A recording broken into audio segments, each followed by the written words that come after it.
This episode of Other People's Airplanes is supported by Sennheiser. It's day 5 of EAA's AirVenture Oshkosh 2012, and today we are at Pioneer Airfield. I'm David Allen, and I'm about to take you into the cockpit of Other People's Airplanes.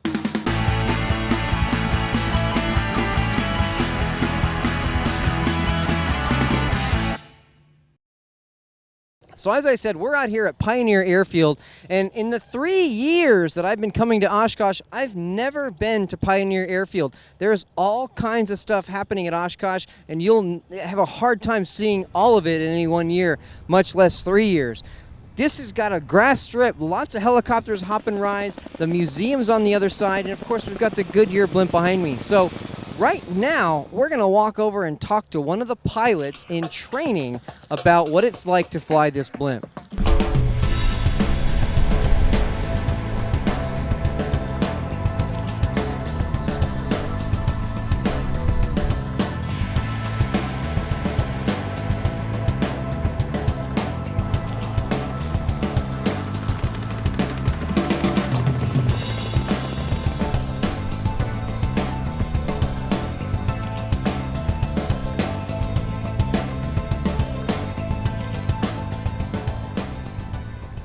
Out here at Pioneer Field, we have caught up with Dave Readout, who is a general crew member and travels with the blimp, and also you're a pilot in training. Welcome to Other People's Airplanes. Yes, thank you. What's it like working on the blimp? We'll talk about the pilot stuff here in just a minute, but tell us a little bit about how you got started with this and what it's like. Well, it's very exciting. I actually got started, I rode on the airship when I was 6 years old, and that's really what sparked my interest in aviation, and went through college to do that, and got on here as an internship and then hired in after. Can you just kind of tell us a little bit what is the role of a general crew member? We help out with mainly the landings and takeoffs. We have a crew of about 20 people, so it's a teamwork thing to get this thing in the air and to operate it. So when it comes into land, I'm usually out on the nose line. We have the nose lines that run off the front of the car. Minimum of 3 people on each one. When they come into land, we each grab them and go out to a 90-degree point to keep the blimp into the wind. And really, we help out the mechanics or technicians too if they need it. Any assistance they need with their jobs. And what is the mission of the blimp? I mean, you guys are traveling all over the place. Well, that's for advertising. So to get the Goodyear name out there and to promote our products and services. And what kind of events do you go to? You're here. We see you guys at sporting events. What else? Yeah, we do things for Goodyear, whether it's at corporate or tire dealers, things like that. A lot of sporting events, things for TV, charity events as well, stuff like that. So tell me now, because you're also a pilot in training. How did that come about?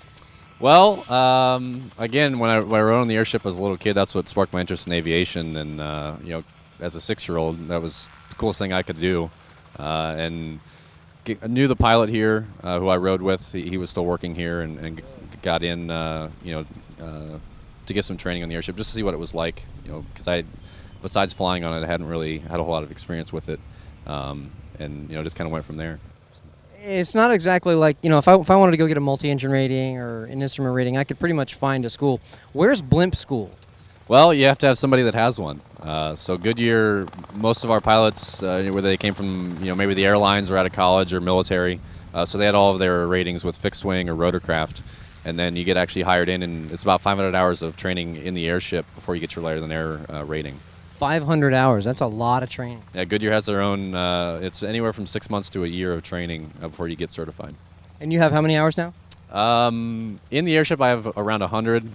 So I'm still new to the process. So you're getting on with it. Is it is it kind of like completely awkward to fly this thing at first, and then you get used to it? I mean, what's the experience like? Well, it takes a lot of technique because it's so much different than a fixed wing. It has similar flight characteristics to say an airplane, but the way we fly it is a lot different. It's all cable and pulley, so there's no real electrical advantage, mechanical advantage, that way. And because of its size, it has a very large sail area, so to try to keep it in one place, especially on a windy day, it takes a lot of technique, and you really have to plan for maybe a wind gust before it even happens almost.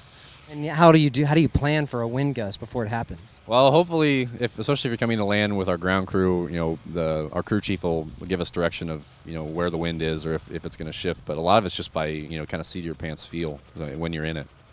That's just very, very cool flying. It's completely unique. No, very, you don't get this kind of flying in any other aircraft. I mean, only airships, obviously. But it just seems like a real joy to do. And that low, I love that kind of low and slow stuff. And this is the ultimate low and slow. That's right. And in my mind, there's no better job out there. We can fly with the windows open. We can wave to people as we go by. But it's great.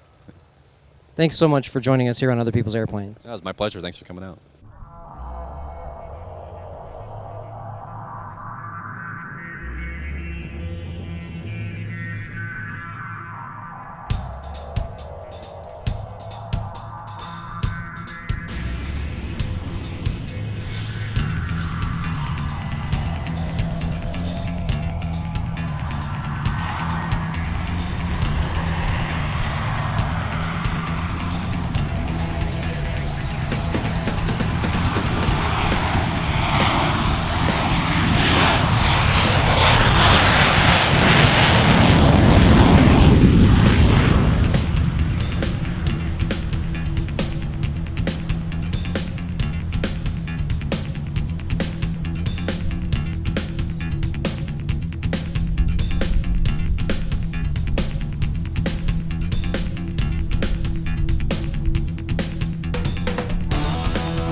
The cost of flight training often dissuades prospective pilots from pursuing their dreams of flying. Sennheiser Aviation and its Live Your Dream partners want to help relieve the financial burden of flight training by awarding monthly scholarships to those who are willing to share their enthusiasm openly with the rest of the aviation community. Sennheiser wants to learn what sparked your fascination of flying and why you want to take the disguise to become a pilot. Scholarships include a $1,500 contribution to your flight training, as well as valuable prizes donated by their partners. Whether you are just starting out as a private pilot or delving into an advanced rating, Sennheiser's Live Your Dream program wants to help. Simply have your flight school sign up for free as a Live Your Dream flight school. Then write a short essay or produce a short video explaining why you are passionate about aviation and what you intend to do with the scholarship. A panel of aviation experts and enthusiasts will judge all of the entries each month and award one $1,500 scholarship. For more information and to apply, head on over to this link right here. Sennheiser Aviation, helping you to live your dream.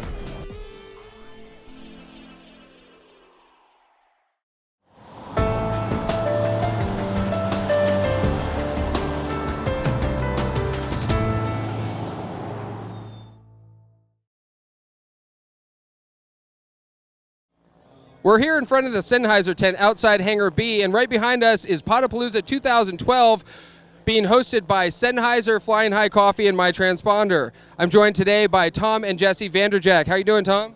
Doing great. And Jessie? Awesome. This is your first time at Oshkosh?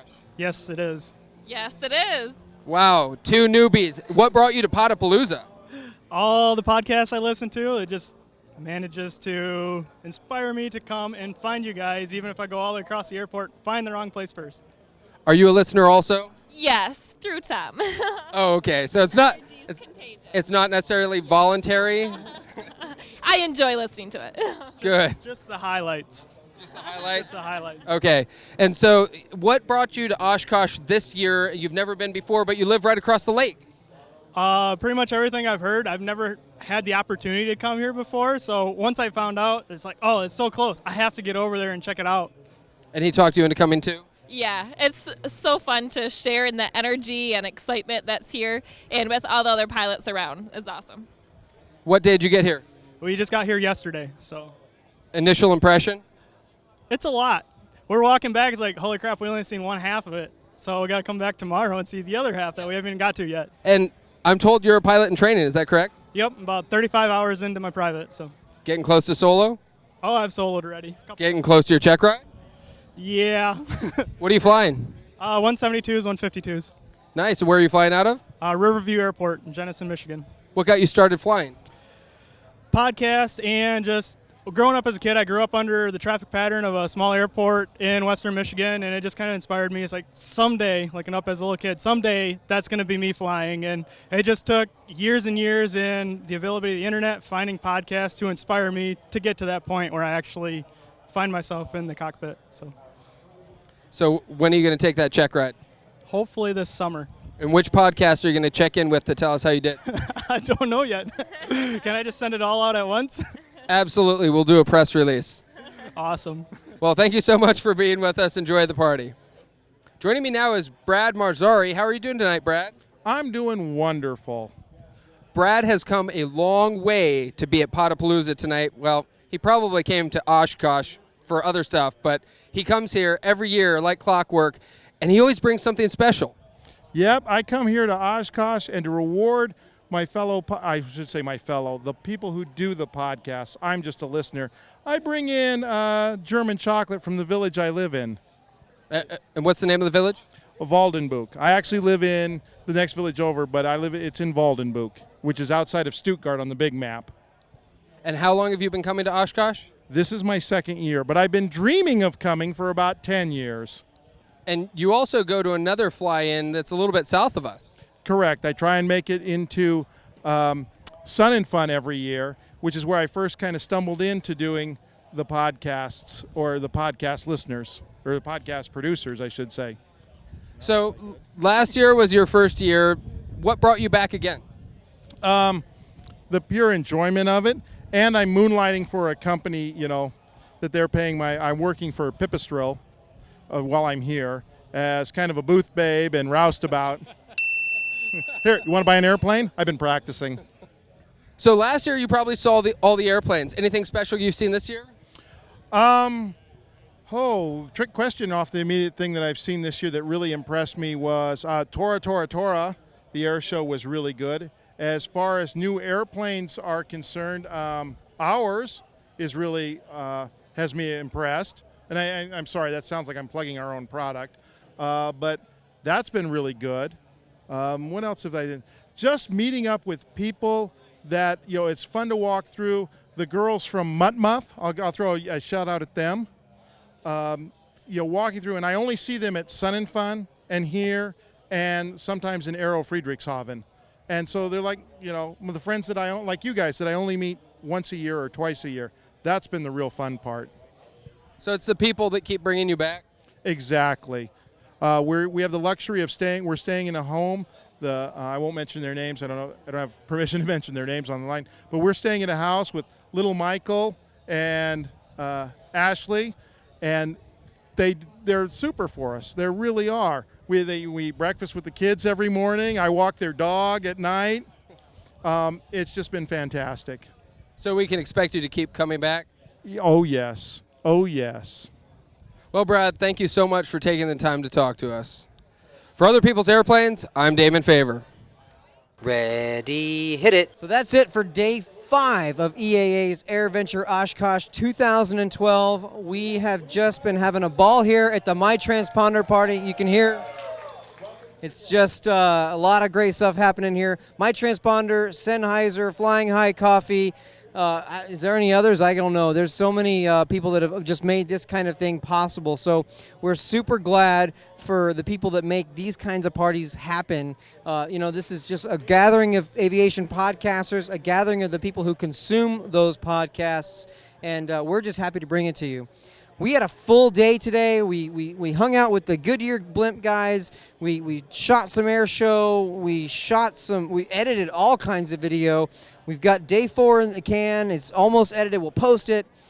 We are just so glad that you guys are watching our videos and listening to our audio podcasts and enjoying the content that we're bringing you from here. It's a lot of work, but we love doing it, and so thank you so much for just being an audience. We love it. Make sure you're following me on Twitter. We'd love to chat with you. Just leave us a comment here on Twitter. Put some letters together and make words and send them to me. I'd love to chit chat with you. And then when you're done, make sure you hit us up on Facebook. Damon is posting all kinds of production stills, photographs of what the work we're doing here.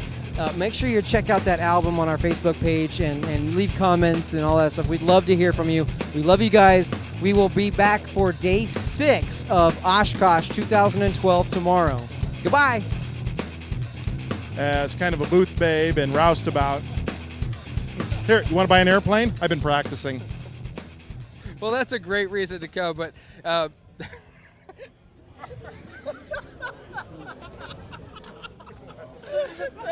awesome. That was awesome. I love that.